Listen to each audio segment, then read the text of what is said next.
بسم اللہ الرحمن الرحیم۔ میں آج بالخصوص جو گلگت بلتستان کے لوگ ہیں، جو گلگت بلتستان میں اور ملک کے دیگر خطوں میں بس رہے ہیں، ان سے مخاطب ہوں۔ میں آپ سب کو بتاؤں کہ تقریباً لگ بھگ 2 سال ہو گئے جب ایک سازش کے ذریعے پاکستان کی ایک منتخب عوامی حکومت کو گرایا گیا، کٹ پتلیوں کو لا کے بٹھایا گیا، اور تقریباً 6 مہینے ہوئے ہیں یہی کارروائی گلگت بلتستان کے اندر کی۔ یہاں کی عوامی منتخب جو حکومت تھی اس کو گرایا گیا، لوگوں کو ڈیفیکشن پہ، پارٹی بدلنے پہ، وفاداریاں بدلنے پہ مجبور کیا گیا۔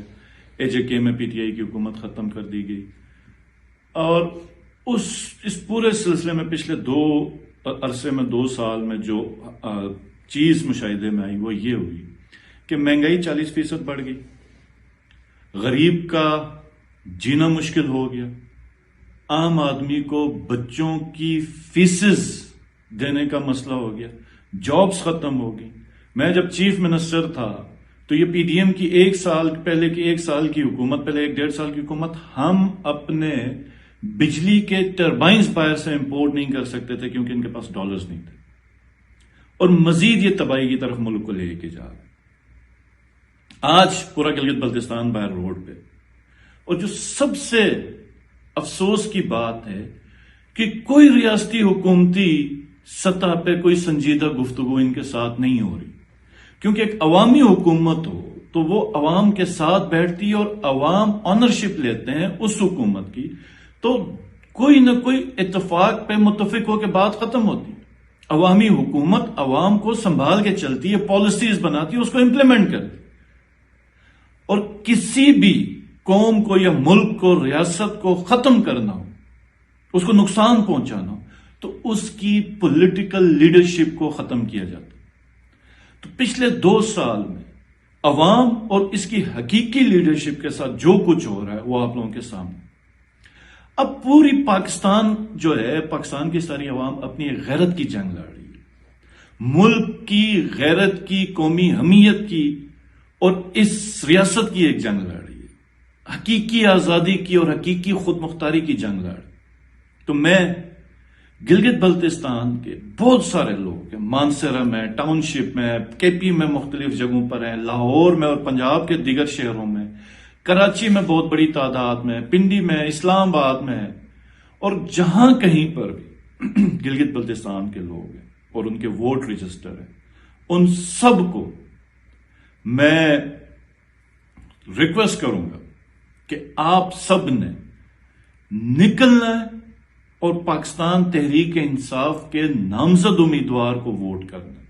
اور پاکستانیوں کے ساتھ، سب پاکستانیوں کے ساتھ کندھے سے کندھا ملانا۔ اور یہ بھی یہاں پہ بات بتاؤں کہ اس وقت حکومتی سطح پہ، ریاستی سطح پہ یہ کوئی سوچ نہیں ہے کہ یہ جتنے بھی لوگ نکلیں ان سے کوئی بات ہو۔ یہاں پر فکر یہ ہے کہ PTI کے کہیں کینڈیڈیٹ باہر نکل کے کیمپین نہ کریں، کہ کہیں خالد باہر پنجاب میں کہیں نہ جائے، اس کو کیسے گرفتار کرنا ہے، ہمارے دوسری قیادت جو ہے وہ جائے تو کیا پکڑ، پنجاب کی جو قیادت ہے اس کو کیسے گرفتار کیا جائے۔ باقی ملک کے حوالے سے کوئی سنجیدہ سوچ نہیں ہے۔ تو ایسی صورتحال میں شاید ہم آپ کے پاس نہ آ سکیں، لیکن یہ میرا پیغام آپ کے پاس پہنچ گیا، اور مجھے اپنے بھائی بہنوں پہ سب پہ پوری امید ہے، اور جتنا مجھے پتا چلا الحمدللہ، جس حساب سے گلگت بلتستان کے لوگ، جس جگہ پہ میں نے رابطہ کیا وہ آلریڈی کیمپین میں، تو اپنے کینڈیڈیٹ کو آپ نے خود جا کے رابطہ کرنا اور کیمپین کرنی، اور بالخصوص گلگت بلتستان کی میں اپنی ماؤں اور بہنوں کو، کیونکہ 50% سے اوپر کی آبادی ہماری خواتین کی ہے، کہ آپ نے نکلنا ہے، آپ نے اپنے بھائیوں کو، بیٹوں کو،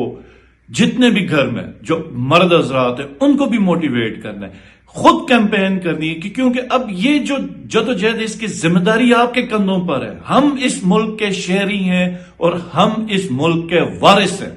اور یہ ہمارے اور آپ کے مستقبل کی بات ہے، ہمارے بچوں کی جان ہے مستقبل کی۔ تو آپ نے نہ صرف اپنے ووٹ کی حفاظت کرنی ہے بلکہ فیسیلیٹیٹ کرنا ہے ہر اس شخص کو جو جا کے ووٹ دے سکتا ہے، اور اس کو پولنگ سٹیشن پہ پہنچانا ہے، اور یہ ہماری جدوجہد الیکشن کے بعد بھی چلنی ہے۔ اور یہ میں انشاءاللہ بتا دوں کہ یہ ایک بہت ہی خوبصورت پاکستان بن کے نکلے گا،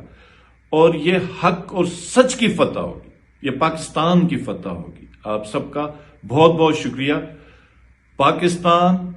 زندہ باد، عمران خان زندہ باد، پاکستان تحریک انصاف پائندہ باد۔